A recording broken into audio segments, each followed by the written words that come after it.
Obedience brings incredible blessings. Obedience brings incredible blessings.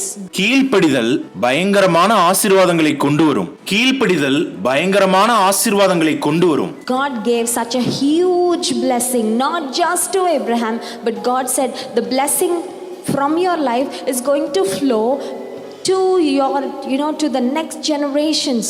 தேவன் அவ்வளவு பெரிய ஆசீர்வாதத்தை கொடுத்தார்.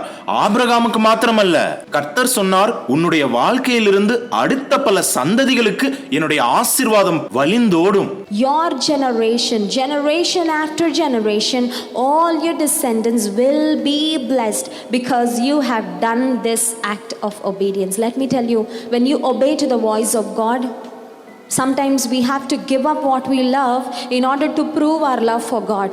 உன்னுடைய சந்ததி தலைமுறையாக உன்னுடைய எல்லா சந்ததிகளும் ஆசீர்வதிக்கப்பட்டிருக்கும். ஏனென்றால் எனக்கு நீ கீழ்ப்படிந்து இந்த காரியத்தை செய்தபடியினால் நான் உங்களுக்கு சொல்லுகிறேன், நீங்கள் தேவனுடைய சத்தத்திற்கு கீழ்ப்படுகிற போது சில நேரம் நாம ஆண்டவர் மேல வச்சிருக்கிற அன்பை நிரூபிக்கிறதுக்காக நாம அதிகமா நேசிக்கிற எதையாச்சும் இழக்க வேண்டி வரும், அதை விட்டு கொடுக்க வேண்டி வரும். Sometimes we may have to make a choice when we stand at the crossroads.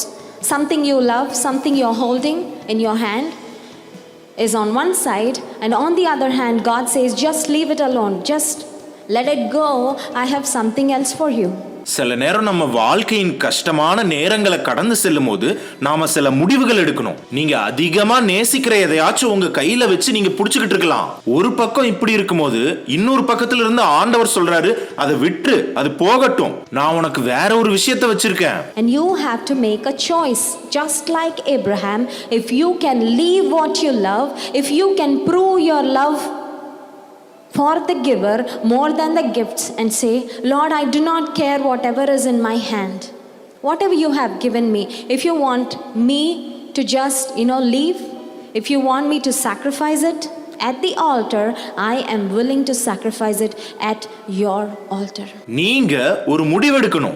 ஆபிரகாமை போலவே நீங்க நேசிக்கிறத உங்களால விட முடியும்னா, உங்களோட அன்பை உங்களால நிரூபிக்க முடியும்னா, ஆசீர்வாதத்தை விட ஆசீர்வாதத்தை கொடுத்த ஆண்டவர் தான் முக்கியம் நீங்க நின்னீங்கன்னா, ஆண்டவரே என்னோட கையில என்ன இருக்குன்றத பத்தி நான் யோசிக்க போறதில்ல, என் கையில நீங்க எதை கொடுத்திருந்தாலும் அதை விட்டுருன்னு நீங்க சொன்னீங்கன்னா, உம்முடைய பலிபீடத்துல நான் அதை பலியிடணும்னு நீங்க சொன்னீங்கன்னா நிச்சயமா அதை பலியிடுவேன் ஆண்டவரே. When someone you love or when someone who loves you is there on one hand, and then on the other hand there's God telling you, no my child, I have something else for you, I have something better for you, just leave it so I can start blessing you. ஒரு பக்கம் நீங்க யாரை நேசிக்கிறீங்களோ இல்லாட்டி உங்களை யார் நேசிக்கிறாங்களோ அவங்க இருக்கும்போது இன்னொரு பக்கத்துல இருந்து ஆண்டவர் உங்களை பார்த்து சொல்றாரு, இல்ல மகனே, நான் உனக்காக வேற ஒரு விஷயத்தை வச்சிருக்கேன், உனக்காக மேலான விஷயத்தை வச்சிருக்கேன், அதை விட்டு நான் உன்னை ஆசீர்வதிக்க போறேன். You are like, Lord, how can I let this go?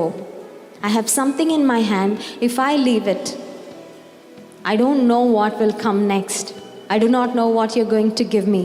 The Bible says that God is the giver of blessings, and any gift that God gives, it comes from the Father of lights, in whom there is no shadow. நீங்க சொல்லலாம், எப்படி ஆண்டவரே இதை நான் விட முடியும், என் கையில இருக்கிறத நான் விட்டுட்டேன்னா அடுத்து என்ன வரும்னு எனக்கு தெரியாது ஆண்டவரே, நீங்க எனக்கு எதை கொடுக்க போறீங்கன்னு கூட எனக்கு தெரியாது.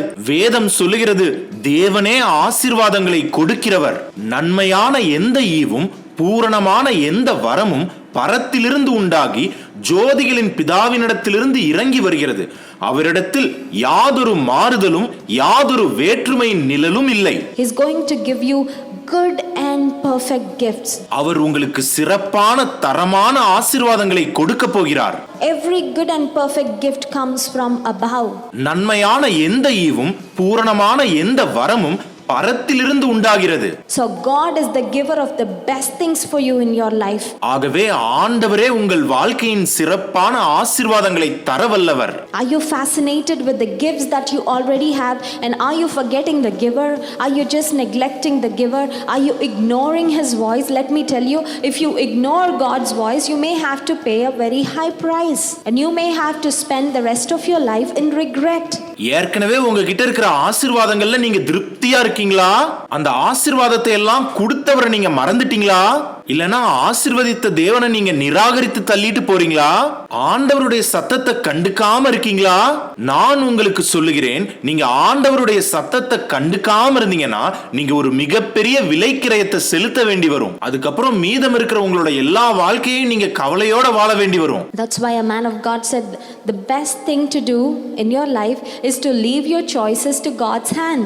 அதனால தான் ஒரு தேவ மனிதர் சொன்னாரு, உங்க வாழ்க்கையில நீங்க செய்யக்கூடிய மிக சிறப்பான விஷயம் என்னன்னா உங்களோட தீர்மானங்களை எல்லாம் ஆண்டவரோட கையில கொடுத்துருங்க. Is to leave your choices to God because God gives the best to those who leave their choices to him. உங்களோட எல்லா தீர்மானங்களையும் ஆண்டவர் கிட்ட விட்டுருங்க. ஏன்னா யார் தங்களோட தீர்மானங்களை ஆண்டவர் கிட்ட விடுறாங்களோ அவங்களுக்கு ஆண்டவர் மிகச்சிறந்த ஆசீர்வாதங்களை வைத்திருக்கிறார்.